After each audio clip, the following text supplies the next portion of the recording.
I'm Catherine and this is Zach. Hello. And we're from RoseyRavelston Books and we have another review for you today. Lucky you. To all of our 6 followers. Thank you very much. Shout out. Do you want to start? Yeah, I'll start this time. This is a book I read a while ago, but it's a book that I have never been able to stop thinking about. And a lot of you will probably be familiar with it, all 6 of you. The book Sapiens by Yuval Noah Harari. It's been out for quite a while now, but lots of bookshops, including our own, still sell it. For anyone who's got interest in the history of humanity, this is an absolute must-read book. It's not particularly daunting. The author does quite a good job of making this subject pretty relatable to people, but it's almost impossible to read this book and not view the history of humanity differently from the way you did before. He's just got he's taken a really interesting approach to the rise of Homo sapiens on the planet. And just some of the concepts that he talks about. It's one of the... I love to read a book that really makes me think and makes me think for a long time afterwards. And Sapiens is absolutely one of those books. And I've read a few of his other books that have come out since then, and they're good, but nothing will beat Sapiens as far as I'm concerned. It just gives you a whole different perspective on the last 12,000 years or so of humans and the development of society and the like.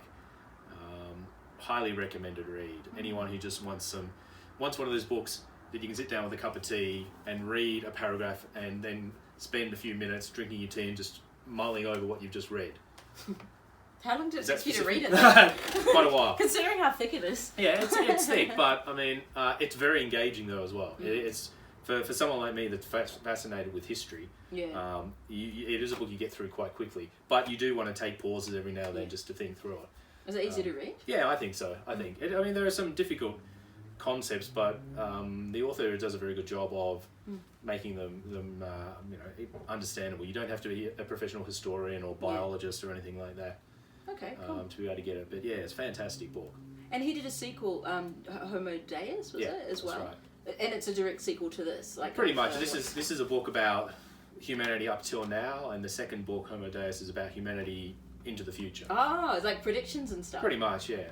Exactly. So it's a short book because of climate change? Not quite. No? No. Controversial? But yeah, cool. Excellent book, well worth reading. I haven't read that one, but yeah, everyone I know that's read it has loved it. Yeah. I think it's just put me off because I thought it would be really scientific and intellectual. It's not that bad. I wanted to be in a good headspace. Yeah. Okay, cool. Gosh, well, look at our books today. I mean, mine, I read it in an afternoon. I didn't sit and think about it, but I loved it. Sorry, what's your book about? That was a segue, and then I realised you. That's right. I am finished. Well, I could talk about this for hours, so we've only got 5 minutes. Yeah, fair.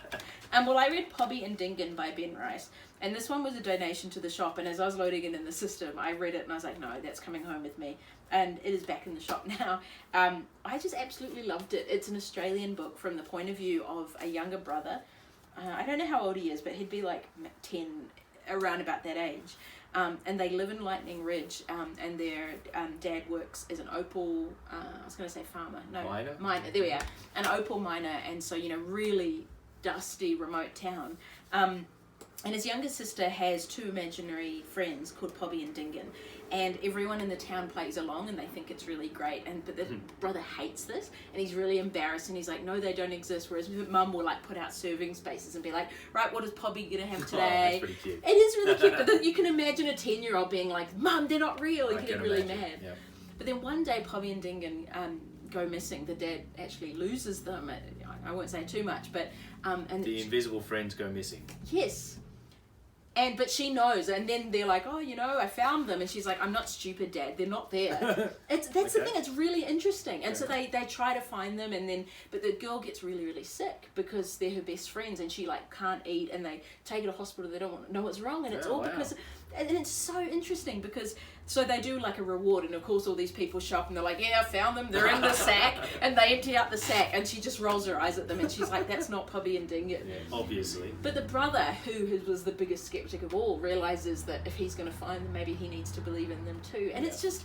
Oh, that's beautiful. It is. It's actually... It's so easy to read. It's really nice. And it's funny too. Like, it's very Aussie, like, young kid, smart ass, you know, riding around town and, you know, trying to be tough and, you know... yeah, and it's. I just thought it was a really beautiful story. Cool. So, yeah, if you want an easy read, a feel-good one, Pobby and Dingan. Pobby and Dingan. No, Dingan. Oh, Dingan. See, you got to believe in them.